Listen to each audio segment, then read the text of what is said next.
My name's Sam. I'm the Partnerships and Communications Manager at Fairygodboss. And Fairygodboss is the largest career community for women. Our mission is to improve the workplace by increasing transparency, and we offer a ton of great free resources like anonymous company reviews, job listings, articles, virtual recruiting events, and so much more to help you succeed throughout your career. So we will be recording today's session and sending it out in a follow-up email later today so you can rewatch it, send it to a friend, or just get anything that you might have missed. We'll also be taking questions from the audience toward the end of today's webinar. Now you can leave a question throughout using the Q&A feature. You'll find that at the bottom of your Zoom screen. And you can leave a question as yourself or anonymously. So if anything comes to mind, don't be afraid to ask it. But just note that we will be reserving questions for the end. So you may just want to listen because we might answer your question during our conversation today. Here with me today are three amazing senior leaders from Johnson & Johnson. We have Liz, Melody, and Janelle, and I have a ton of questions that I want to ask them, so let's get right into it. First off, the focus of today's event is transitioning into STEM without actually having a STEM degree. So I want to hear from all of you. Can you each tell me first, what degree do you actually have? Then a little bit about what you currently do at Johnson & Johnson and how you were able to make that transition. Melody, I'll come to you first. Okay, hi, I'm Melody Mead. My friends and folks who get to know me better call me Mel. So I work for Johnson & Johnson, and I've been there since 1986. After graduating from high school, I attended a 12-month computer systems course that really allowed me to get a basic understanding of technology, and it allowed me to learn enough to know that it was a career that a path that I wanted to explore further. After completing that program, I actually took a job at Janssen Pharmaceutical, which is a J&J pharma company, and I took on an admin role there, and I took that role for about 3 years. Learned as much as I could, made as many connections as I could before transitioning into IT. Just to answer the question around what I currently do, I'm actually in a bit of a non-traditional IT role, but I am part of our IT department. And my responsibility is really to help the employees within that department stay connected, informed, and engaged. And when I say connected and informed, I use a lot of our communications and engagement strategies and tactics to do that. And as far as keeping them focused and informed, it's really about helping keep the organization connected to why we do what we do, right? To ultimately focus on our patient. Now you may say, how does that relate then to technology? Part of my major responsibilities is leading a transformation initiative that's really focused on driving what we call business agility, which is really about helping our team members embrace lean and agile ways of thinking so that ultimately we'll be able to be more responsive, more innovative, and get to market faster to help those who are in need. Awesome. Thanks so much, Janelle. I'm going to turn to you next. Hi, everyone. And Sam, there's a lot of Zoom bombing going on in the chat, so I don't know if we can turn it off. I'm trying to turn that off right now. I apologize. If everybody could just turn off your chats for now. You can send questions in the Q&A still. I'm going to work on that. Yeah, we've heard about this on the internet, and apparently it's happening now. So, well, hey, everybody. Yeah, if I can't, we'll troubleshoot. Do not worry, but I'm trying my best. Great. Okay, hi everyone. I'm Janelle Sweet. I have been with J&J for nearly 15 years and done a lot of different roles. I started out in a leadership development program within Johnson & Johnson, coming right out of my graduate studies, which I had a business administration undergrad and a master in business administration graduate degree. Came in through the Johnson & Johnson Gold program, where they actually let me do engineering roles early on in my career, and then grew between our medical device sector and our pharmaceutical sector. Today, I have a role as Director of Customer Account Management within Johnson & Johnson, where I manage our relationship with our consumer sector for everything that we produce within our pharmaceutical network for consumer. So I'm happy to be here and talk through this crazy journey we've all had with becoming STEM leaders without necessarily the STEM degree. Great. And then Liz, over to you. Yes, thank you, everyone. Hello. I have been with J&J for about 12 years now. I actually started off my career at a startup health insurance company, and after receiving my MBA, I started at J&J in the procurement organization. So when I had started my career as a health administration major back in the day, I never thought I would end up really falling in love with supply chain. So I've worked in the supply chain space for about 10 years here at J&J, and I actually loved it so much. I now teach supply chain at a local college here called the College of New Jersey. And so I've really had a tremendous journey of really figuring out what I loved about supply chain in that space without even really kind of getting a degree in it or studying it specifically. So I'm really excited to be here today to talk to you guys about that. I also run, today I run our Reignite program, which is our return to work initiative here at Johnson & Johnson. And so if anyone has any questions about returning to the workforce after a career break, that is right up my alley, and I'm happy to answer them. Great. So during these career changes, I want to hear from you guys. Did you have any mentors or support groups within the company that helped you? And how do you think they made an impact? Janelle, I'll start with you on this one. Yeah, absolutely. And I think if you are trying to do something in a field that's not your education, mentoring and sponsorship ends up being the most critical, because somebody has to be willing to take a chance on you at the early stages. But then after you kind of establish your reputation over some time, then it's less taking a chance on you and more knowing that you have the abilities to do the things that you really want to do. So for me, I've had a number of mentors over the years, and I ask for mentoring in areas especially that I don't understand very well. So if I'm working on a highly technical project, I've had some people that just really are experts in engineering, experts as in science, experts in pharmaceutical manufacturing that I can go to ask my dumb questions, right? The questions that I really need to understand better. And as someone who, has led STEM, people from a STEM field, the question asking is the most important thing. So being able to go and tap the brain of people who have been through this all, to understand what kind of questions should be asked is really critical. The other piece is just getting to know people that can play a sponsorship role for you, and being able to display your skills and what you can bring to the table, so that they feel obliged in a way to help you out and help move you along, especially early in your career. So I've been lucky enough to have a few people who have just really stuck their neck out to really bring me along and put me into situations where I'm uncomfortable. For example, moving down to Puerto Rico to lead a innovative manufacturing project with some really great, talented scientists and engineers. Someone had to take that step to put me in that position. And that's, I think, the beauty of sponsorship, which is so critical for those of us that are going into fields that are a little bit different than what we studied. Great. And then Melody, over to you.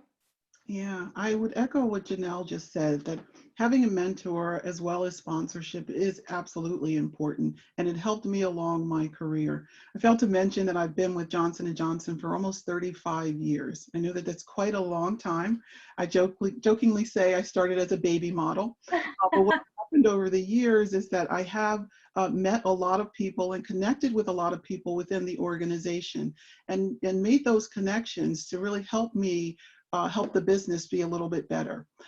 It does require you to sometimes go outside of your comfort zone and to allow you to maybe introduce yourself to people who you might not have otherwise met, so that you can learn from them. There's certainly the mentoring that you go after in terms of people who really have a skill set or a body of knowledge that you're interested in.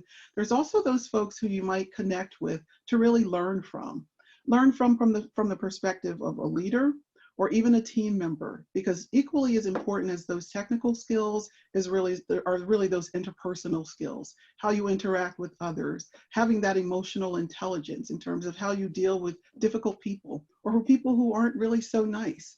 But at the end of the day, it really is about making those connections, and sometimes they happen naturally, by you not even having to ask someone to mentor you. You just find yourself in those conversations. And other times it is really more direct, and when you have a specific need that you need to go after. So it's definitely helped me along my career, and I would say has opened the path and the way for a lot of opportunities that I might not otherwise have had.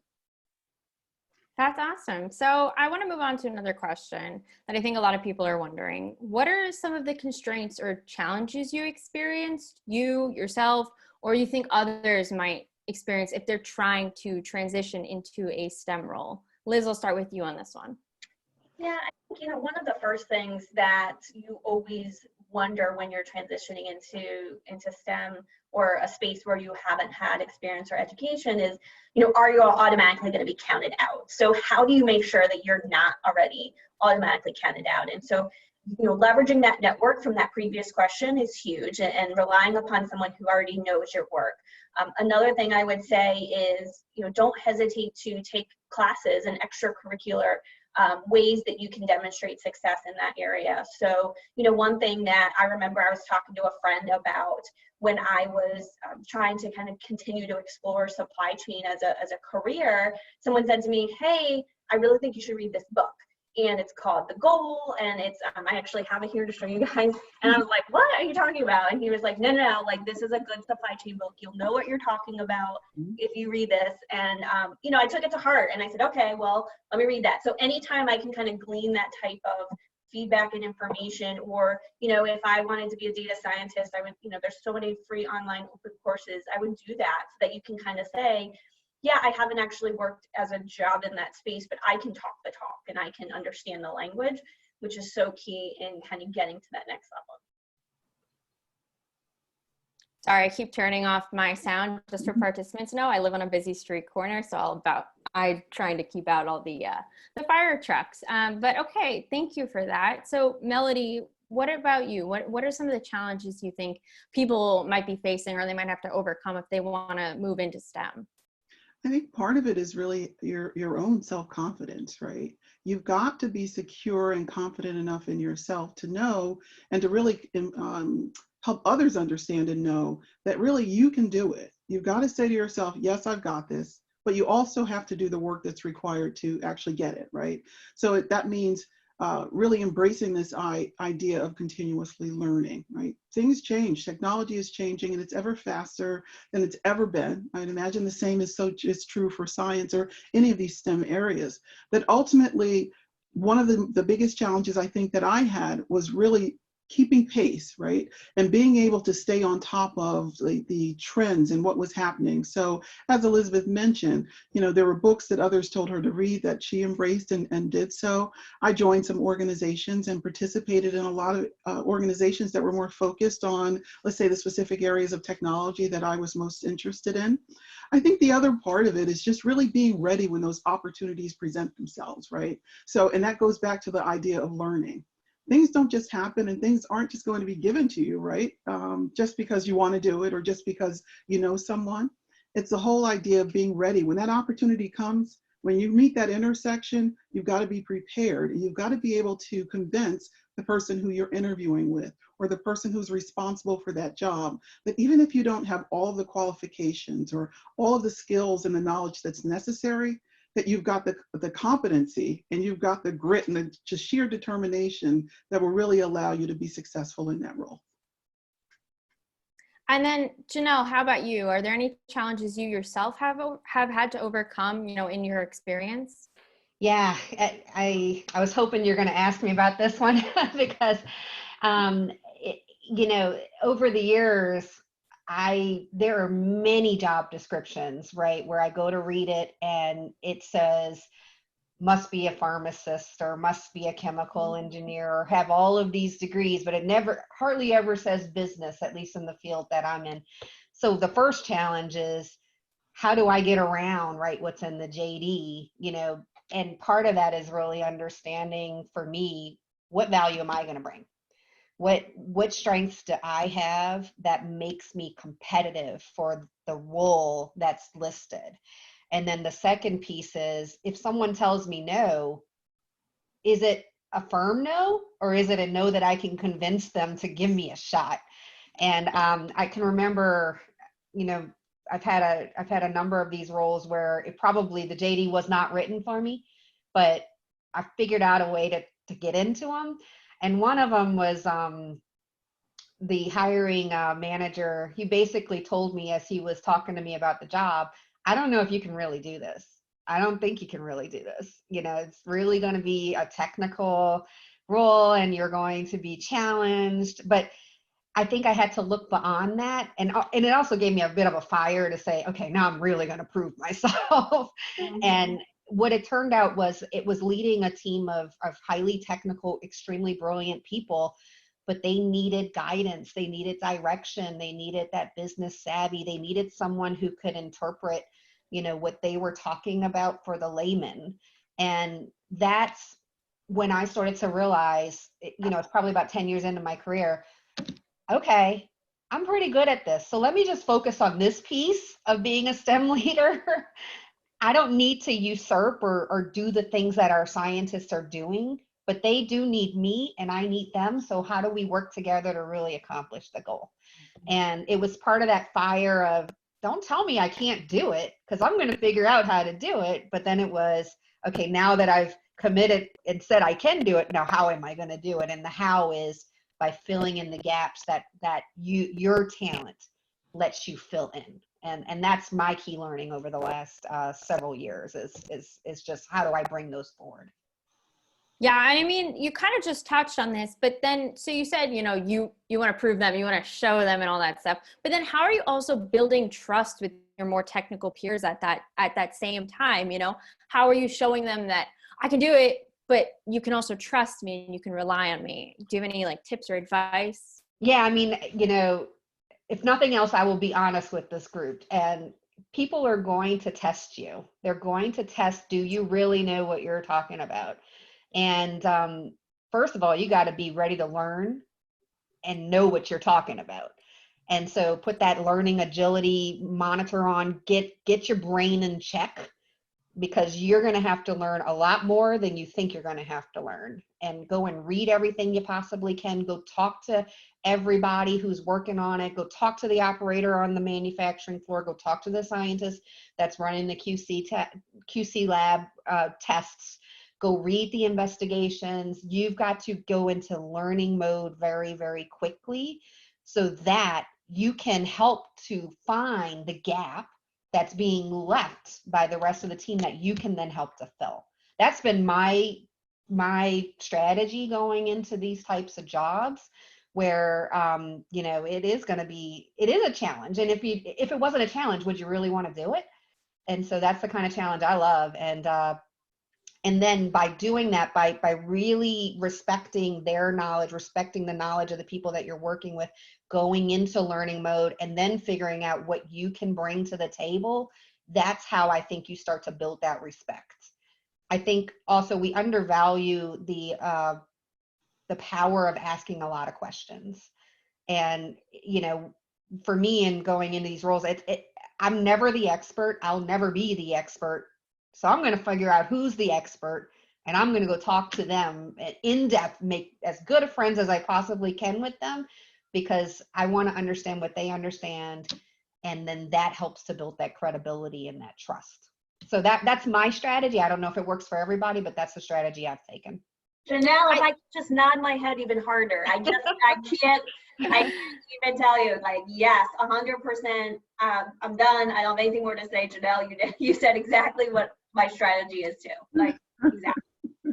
I think there was a really important point that Janelle made in there that I don't think people do enough is ask questions. Like, yes, you're trying to improve yourself, but by asking questions, you're showing that, okay, maybe this is a spot I'm lacking in, or maybe this is something I don't know, but I'm trying. And I know I don't know it, but I want to learn it, or something like that. I think there's a lot of value in asking questions. So I love that you brought that up. And then Melody, I'm just going to turn to you really quick. Same question, because I think this is something that a lot of people struggle with, is building trust with people who might possibly know more than you. And especially if you're trying to manage or lead a team, you know, of people who might be more technical than you. Do you have any tips or anything from your personal experience that you can share with us today? I do. I actually do. And I think the biggest challenge that I had in that space was I was leading a team of 6 different individuals who had members reporting to them that ultimately rolled up into an organization of nearly 60 people, all of whom probably knew more about the work than I did. Now, don't get me wrong. I obviously I went into it with a level of knowledge and understanding of that arm of the business as well as technology. At the time, it was in a web development space. But I realized it wasn't for me to go in to prove that I knew everything or to do, quite frankly, or to do everything. It was really about empowering those teams and making it easier for the people who needed to have their hands in there to do the coding or who had to go in front of our businesses to make some decisions about how we would market and launch new websites.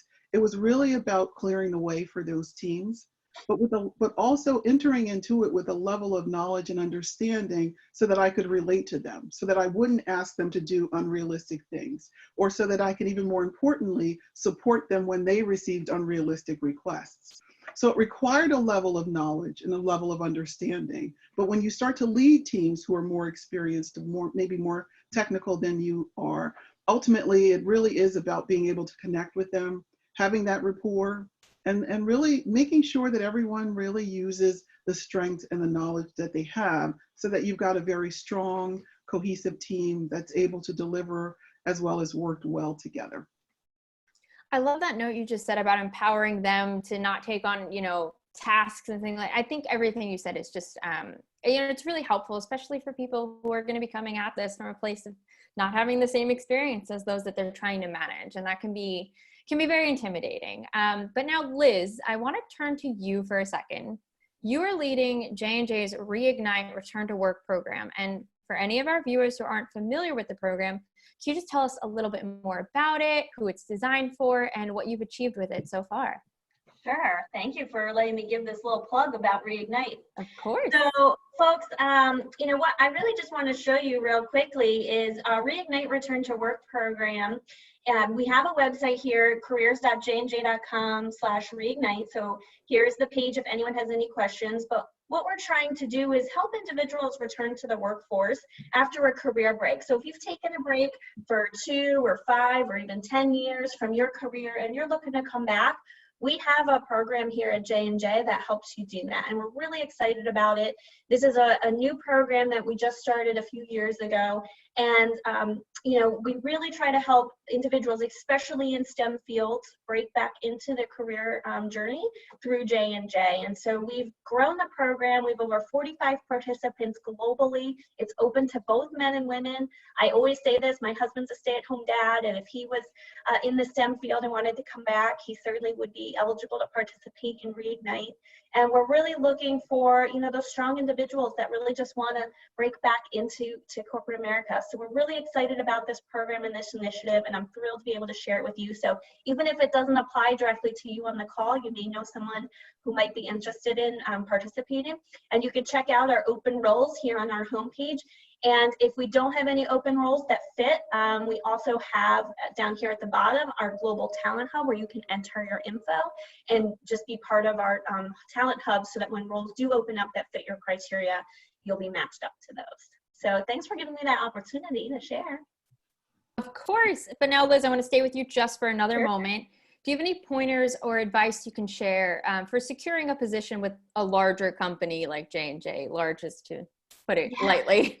Yes, so I definitely was looking and targeting J&J, and coming from a startup world, I didn't know anyone in the company. I came off the streets. I just applied to the online application process myself, so I can understand everyone on this call how daunting that can be, and really how challenging it can seem to apply to a company like J&J. And what I can say is really, work on your resume, work on building those skills and those capabilities that you have a passion for by, taking courses and challenging yourself, and then reaching out and networking. Joining something like this is absolutely that great first step. Telling all your neighbors and friends. I always tell people that are interested in Reignite, how did the reigniters find out about the program or the right role? And it's by, on the soccer field. Don't be afraid to mention to people that you're looking and are interested in J&J, and they may know someone who knows someone, and start building your network that way. I think, those connections that we make, that you don't even think of kind of on a day-to-day basis certainly can help you kind of create that network that will then maybe turn into something. And don't give up. I mean, there's a ton of times I applied even to internal roles at J&J that I wasn't a good fit for, that I didn't get, and I continued to just kind of find and navigate that right space for me. So I also feel strongly that if you don't succeed, right, try again and continue to keep looking for those roles that'll be a good fit. Awesome. And now I see that we have so many audience questions coming in, so I don't want to take up all of your time, but I do have one last question for all of you before we turn to these questions. And then just a note for the audience, feel free to drop them in the Q&A. I see we're at around 20 questions, which is a lot. We're going to get to as many as we can, but leave them there. Again, you can leave them as yourself or anonymously. But my last question for all of you is, do you have any last words of advice for someone who is looking to make that transition into STEM, but they're afraid to take the next step? Janelle, I'll come to you first. What's stopping you? I mean, I think that's the word of advice. It's, figure out what you're passionate about, figure out what you really want to do. And there's got to be the first step. And that's the hardest step, right? But go there, find somebody. There's STEM people all around you. I think growing up, I had no idea what STEM was. I didn't even know what an engineer was, but now as I'm older, I'm able to look and I'm able to find a lot of people in the STEM functions. Go talk to them, go find out, how did they get there? What did they do? And I think in terms of corporate, there's so many ways to be in a STEM field. It's amazing. I mean, they're hiring engineers to run banks today. That skill set of problem solving goes a long way. That skill set of leadership goes a long way. So don't let any of that stop you. Go figure, but you do need to get a plan together to figure out how to make that transition. Liz, I'll come to you next. Oh, following Janelle is so difficult. All I want to say is, yep, I agree with everything she says. No, but certainly too, and don't give up. Like I have had many roles. I went into one interview where I thought I would be a good fit, and the hiring manager asked me to rattle off some statistical explanation, and I was like, can't you just Google that? Like, why would I need to have that memorized? And that's when I realized, I'm like, well, that's probably not a good fit for me. So, we mutually probably realized that a role where I need to have that statistical exponential kind of knowledge off the top of my head is probably not something where I would excel. So, don't hesitate that if you do kind of don't fit for one thing, or a hiring manager doesn't see you in their organization, like, continue to find the one, because I have, and I've really found a nice path that I think has led me to be successful in this STEM world. And then Melody, I'll round out with you. Okay. So just, of course, everything that's already been said. I think the only thing I would add to that is also have a general sense, right, if not a specific idea, of really what it is you want to do in the STEM field.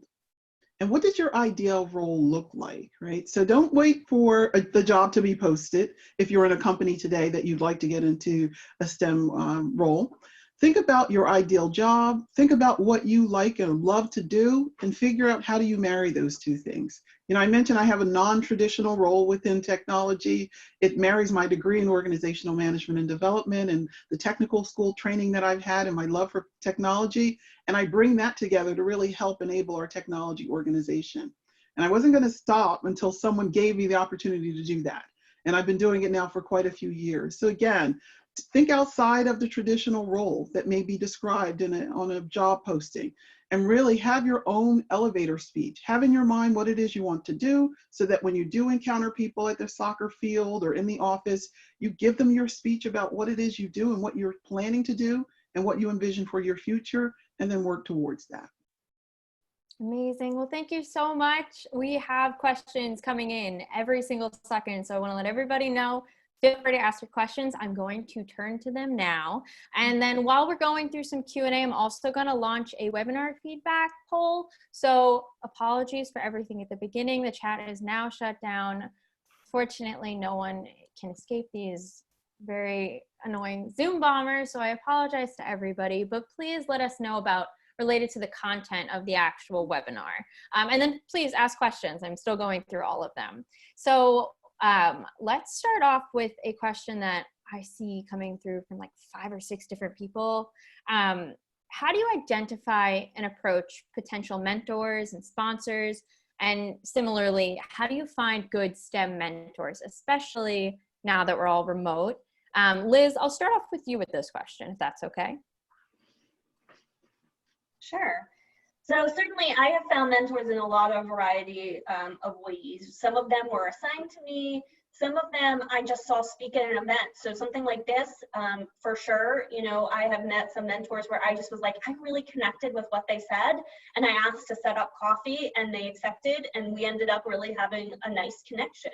So, you know, certainly things like that, don't hesitate if there's someone who is in a place where you want to be someday, or if you see someone online post an interesting article, you know, even just since I've been starting Reignite, I've had a lot of people reach out and ask for coffee or to virtually chat, and certainly, you know, we're happy to do that. I think, you know, the 3 of us are here because we're very proud of the work we've done and the company that we work for, and we're happy to share that and provide tips to audiences and to individuals that need that coaching and support. So certainly it doesn't have to be super formal. It could just be that, hey, that person said something that resonates and I'd love to learn more about it.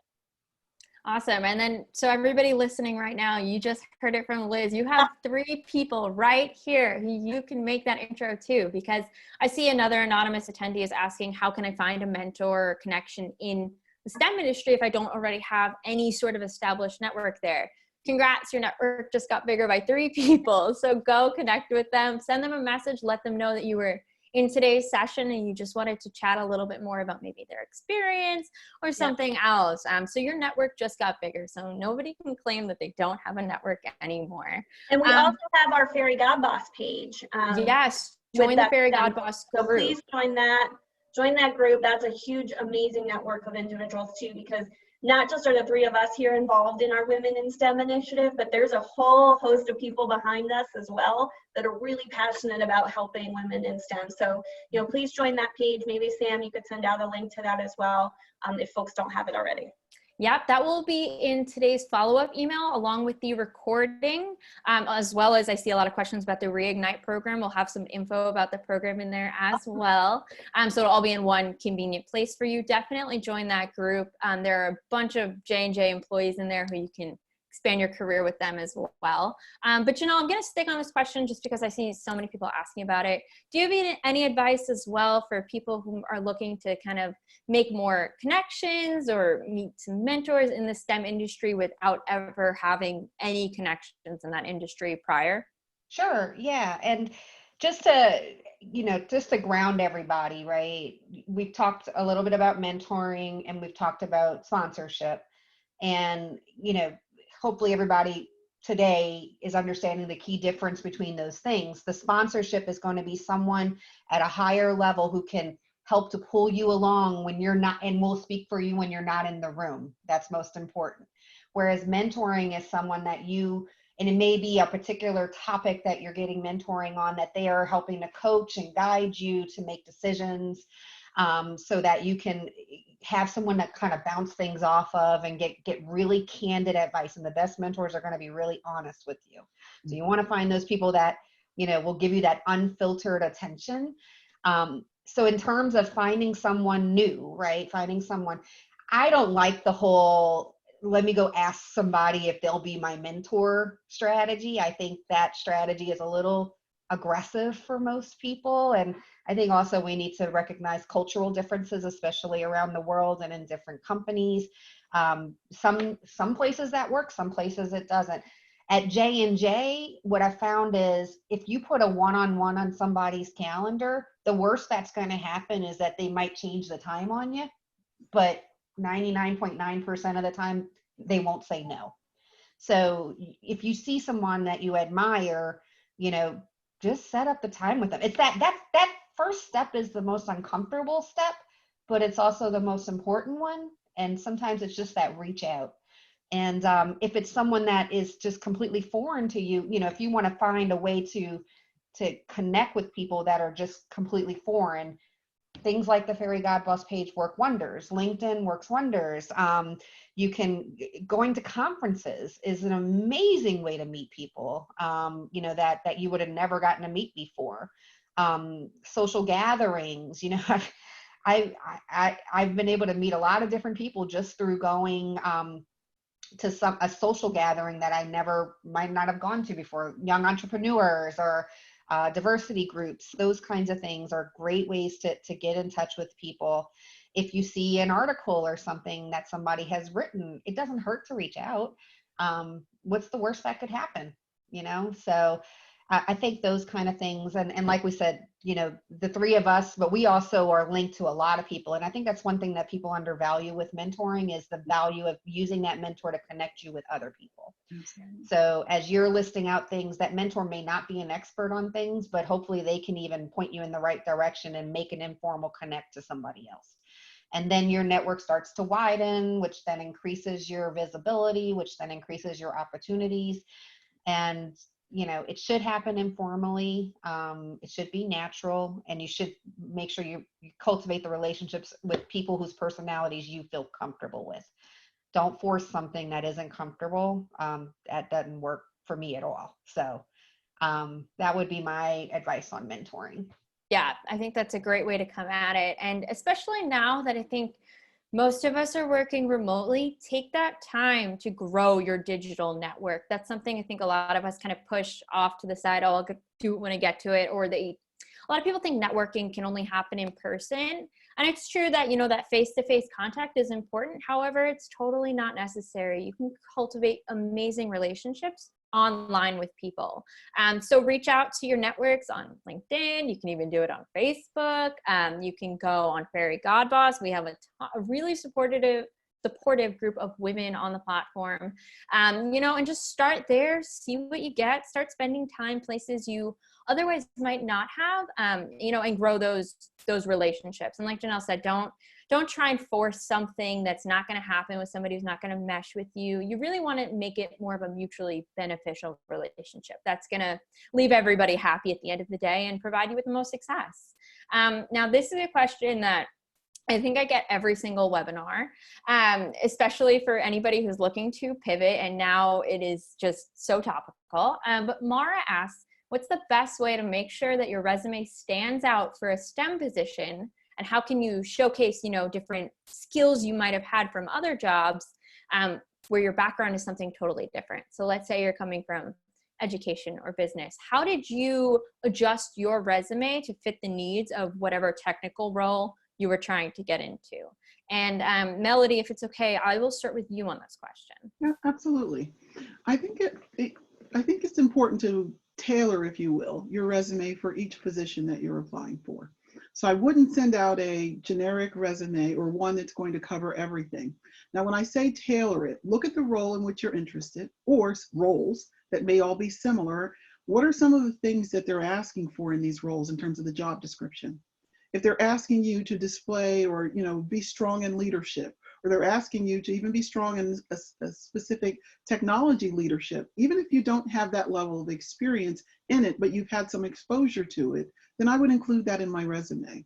So again, kind of just recapping what I just stumbled over a bit, is that ultimately you want to look at the roles that you're applying for, find ways to incorporate some of those behaviors, the skills, and the experience that's required into your resume. Now, if you don't have experience in any of these areas and you're finding that time and time again, what I might encourage you to do is look at opportunities to volunteer, whether it's for a local charity, for a group, you know, find ways to volunteer your time or to team up with someone who may have that role in that organization or group.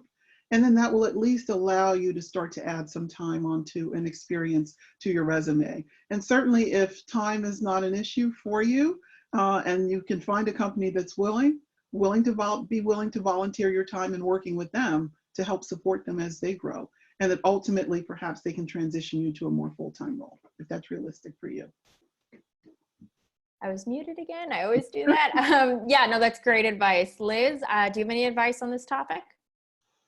Yeah, you know, I think one thing that's really important is to show those transferable skills. So I think, you know, I just had a conversation with a mentor about this on Friday, actually. You know, the skills that I have in project management or change management or communications that can be applied in any function. You know, I'm not expecting to jump into a role in our pharmaceutical division in, you know, figuring out R&D for, you know, a major drug. But what I can do is I can project manage that, right? I know how to get things done and to move things across the steps. So that's what I want to highlight are those skills that I can add to the organization and realistically find a role that leverages that I have in a space that maybe I'm new in. So, you know, I wouldn't try to change, you know, to all the things about you in your career, but if you're a communication person and you want to get into engineering, maybe there's an engineering comms role, right? Like Melody, I see her nodding her head, right? Like just creating those synergies of what you have done and what you want to do so that you're overlapping a little bit. I think that's helpful, and I think a hiring manager can then understand that jump a lot easier.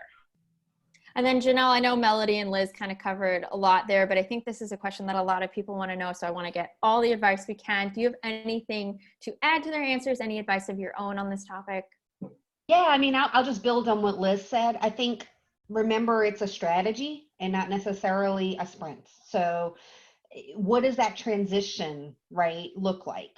Do you especially if you're going cold from one company to another, it's going to be really, really hard to jump company to company and from a function to another function. So can you make the jumps a little smaller, right, to get there? Can you think about, let me jump into the same function, different company, so I can prove myself and then get people to advocate for me to go into function B. Think about it in chunks of opportunities that can get you there. It may not get you there tomorrow, but it may get you there next week, right? And I think that's how I tend to guide people, and that's how I've thought about it is, okay, maybe I can't get 100% there today, but what am I going to do now to sort of make myself ready and prove myself to be able to go to where I want to go? Yeah, that's perfect. Thank you all so much. I am scrolling through the questions. They just keep coming in. Please keep sending them.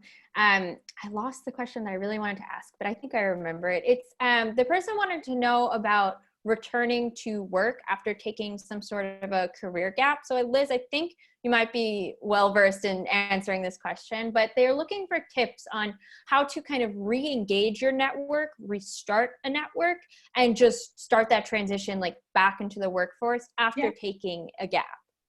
Absolutely. And, you know, the first thing I would say is just do that, right? Just start telling folks, hey, I'm dipping my toe back in the water. I'm really thinking about coming back to the workforce.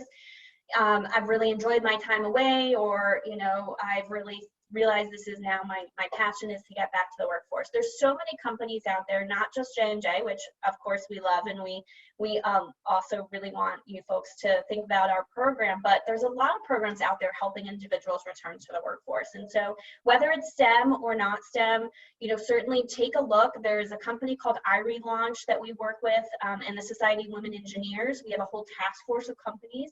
So you start looking on their sites and what type of programs they offer, and really engage that network, because that's where it's going to come. And that's where we've heard a lot of our returners have found out about Reignite is through their friends of friends who have heard of Reignite.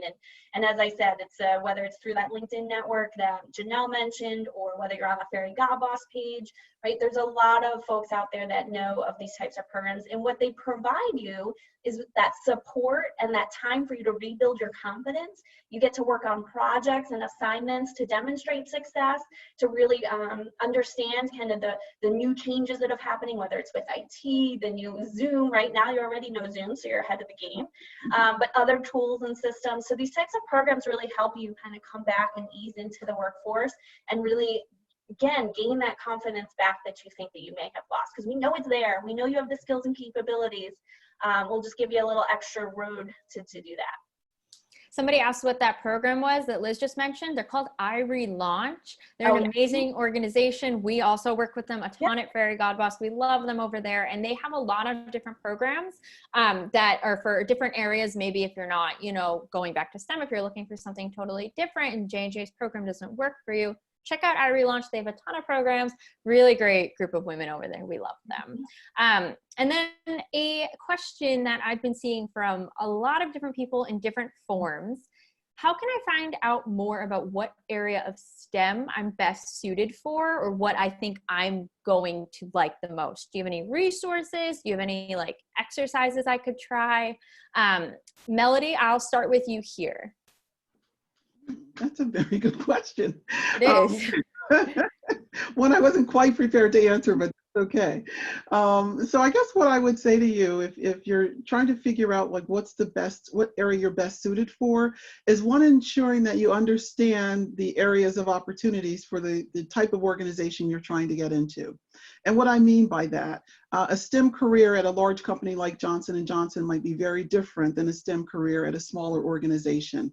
So I think part of it is going to really require you to really narrow down and be very clear about what type of organization you're looking to get into. I'll even go back to kind of like that whole question or comment I made earlier around what is it that you're most interested in doing or most passionate about? Because you've got to bring that passion. The last thing you want is to say, hey, all of the folks, I see there's a lot of opportunities over here in this area, and that's where I'm going to go, and you get there and you hate it. So it's really going to come down to what are you passionate about, what do you love, and what do you have an aptitude and a willingness to learn more about? And there I would say, once you've identified that, sink your heels into that, learn as much as you can, and then go and set your plan forward and move from there. Awesome. Janelle, I'll come to you next. You know, there's this really secret tool that I use. It's called Google. No, I'm just kidding. I think if you're interested in making a career change, you really, it's going to serve you best if you start the work yourself and start the homework yourself. Start to research, what is this job? What are these jobs in pharmaceutical manufacturing that I didn't know about yesterday that I might be interested in? So let me go Google some things. There's so many YouTube videos, there's so many articles on XYZ. And I think once you get that lay of the land, that should help you narrow down your focus a little bit.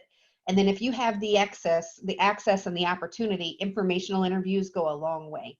So like we talked about before, sometimes it's just setting up time with people that maybe you don't know so well, but 99 times out of 100, they're not going to say no to at least having a conversation with you. And if you continue to have some interest in that area, then maybe the next step is a shadowing. You know, can I follow you for a day? Can I sit on a phone call with you just to understand a little bit better what you do?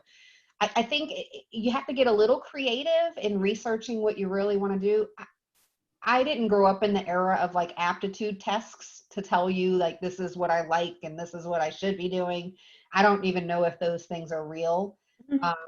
You know, so I don't know if there's a magical tool to tell you that something is what you want to do. But what we do have at our fingertips now is a lot of information, a lot of research capabilities from your own home. And I think if you really have interest in going into a different career, showing that interest by doing your own research goes a whole long way.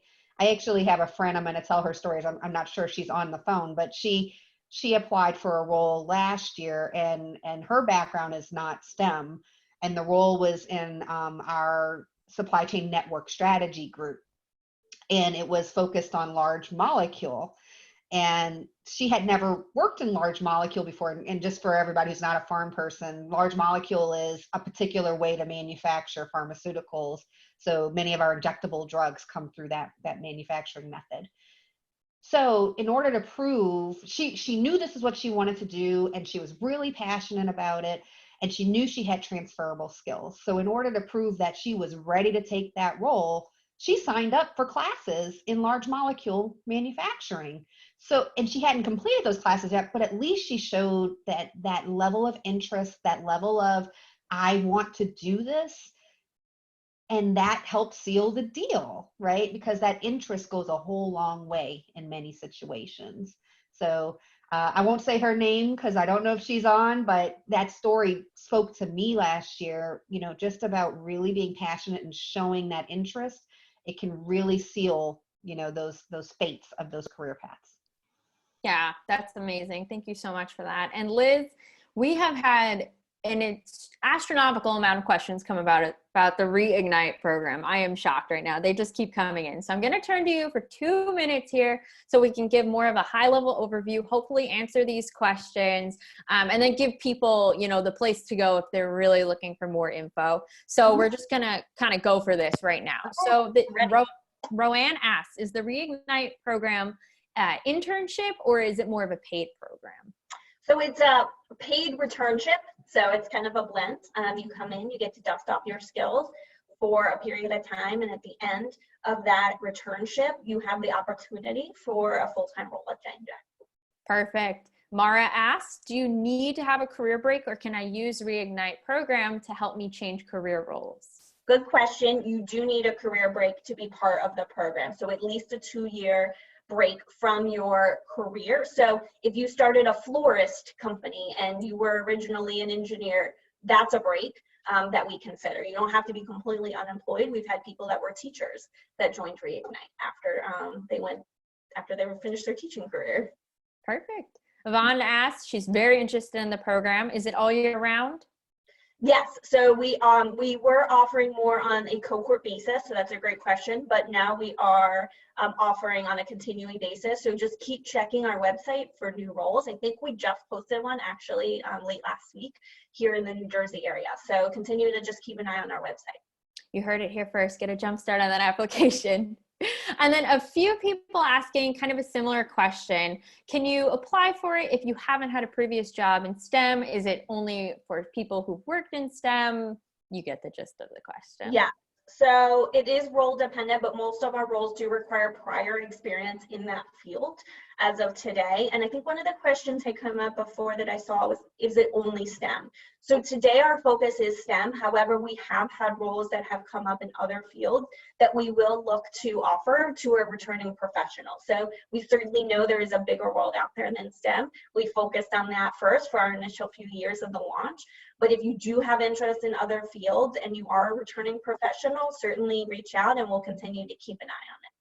Perfect. Okay, I think we got most of their questions. Liz, last one. Where can people find more info about the Reignite program? So jnjcareers.com. Oh, looks like Liz is first. Oh, there she is. Yes, jnj.com. Okay, perfect. Yeah, did you get it? Yes, and I will also include this info in the follow-up email that goes out later today. So you'll have it at your fingertips. Do not worry. And then I saw somebody else, Marinette, asked about, she thinks it's I relaunch is the program we were talking about before. It's the letter I and then the word relaunch, like relaunching your career. Yep. Okay, glad we could answer that for you. Okay, we had a lot of questions actually coming in again about finding mentors and approaching them and making that ask. So Janelle, I'm going to come to you with this question first. How have you approached, your mentors, and how have you made that ask to them to do these connections and be your mentors? It's a good question, and I would say there's no one way, right? So some of it is finding things that you have in common, and some of that happens by happenstance. So it could be a particular what we call enterprise resource group in J&J, but which could be a diversity type group where you meet people that maybe look like you or have a similar background as you or whatever it might be. Those kinds of groups can go a long way in partnering you with people with similar things going on that may open the door for mentoring. It could be that you worked on a project with somebody, and maybe your relationship in that project was more transactional, but you thought they might be somebody cool that you want to talk to a little bit more. It could be that you met somebody at a seminar.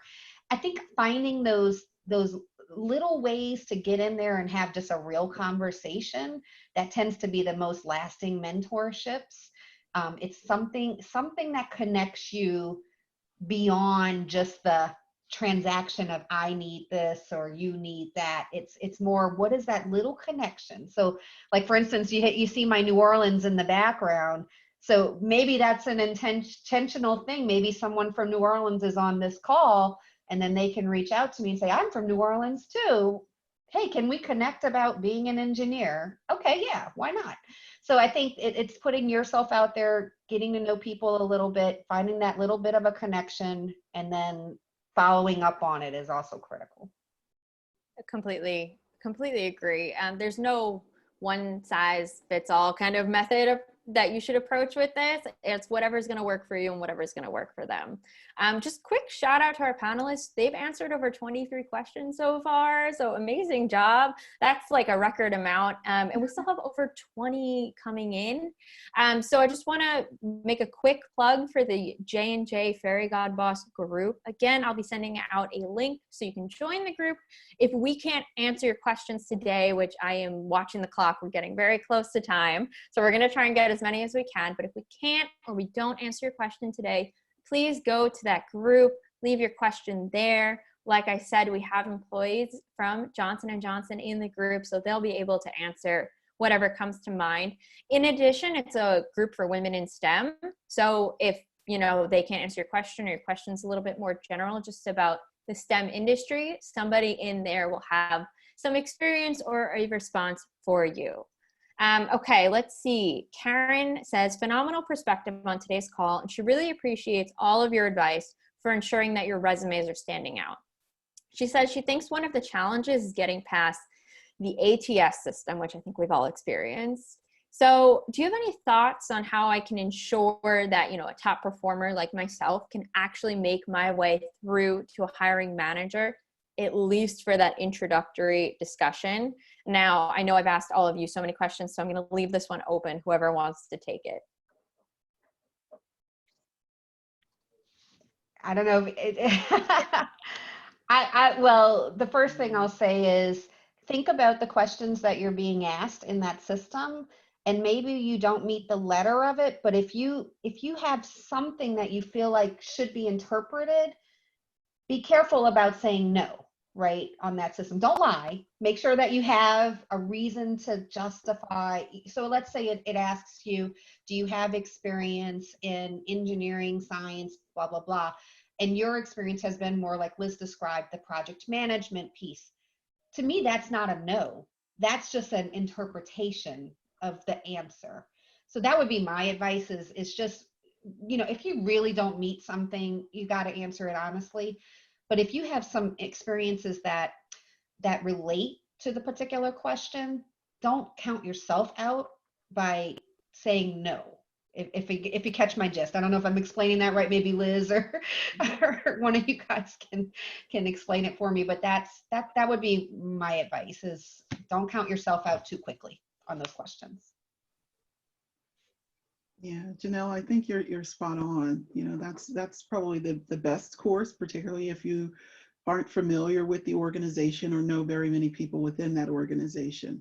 If you happen to know at least a person or a cousin of a cousin of a cousin who knows someone at Johnson & Johnson, it's not to say that that's going to get you in, but it certainly may provide you with a way to make some connections. So if you do know someone, or someone who knows someone in J&J, ask them to help make introductions. And I'm not suggesting that you ask them to help make an introduction to, per se, the hiring manager, but perhaps someone in that department who can tell you a little bit more about the role, or who might also be able to put in a word for you or vouch for you, if you will. But it does come down to, if you don't know anyone and don't have a connection in, it really does come down to how you complete the questions that are asked. Mm-hmm. I like Janelle's point about don't count yourself out. There's a staggering statistic about how women will only apply for jobs if they meet X% of qualifications, whereas men will apply if they meet something like half, or, it's ridiculous, but it is, how we operate. We're taught from a very young age to kind of downplay a lot of our achievements, but at Fairygodboss, we have a tradition of bragging. So I'm going to end today's session with all of you bragging. So I want to just anything. It could be something, a really small achievement. Maybe you tried a new meal and it came out perfect, or maybe you were just promoted. It could be something, so big out there, but I would love for each of you to give the audience one brag about yourselves. And Melody, I'll start with you. I suppose my brag, and I may have already bragged a little bit earlier, is that I am actually in my almost 35th year of J&J. So year 34, 35 years will be in January. And what I'm really excited and proud to say is that I've had roles that have had me operate within the North America region, as well as operate outside of the US and assume global roles and have global teams and travel globally. So I just want to say that whatever you set your mind to, And for me, it was, I want a career at a company like Johnson & Johnson because they care, and because they care about the, not just the health and well-being of employees, but also the world. And so for me, that's my brag, 35 years in and going strong. Congratulations. That's incredible. Awesome job there. So Janelle, let's hear from you. What's your brag? Oh, my brag. I'm not failing at this whole mommying while teaching the kids and doing the work and, responding to COVID urgencies. I think, that's the elephant in the room right now is us as women. We're really accountable for our homes right now. And Liz is doing a great job displaying her children's art back there. So my brag is my kids are not going completely crazy and they're actually finishing their schoolwork and I'm able to get my job done. So somehow we're figuring out how to make it all happen. And I think a lot of us women are doing that. So everybody pat yourselves on the back for doing that right now. Yeah, really. Round of applause to everybody out there trying to homeschool, play teacher and work and do everything else on top of it. I don't know how you do it. It amazes me. So amazing. And then Liz, I'll come to you last.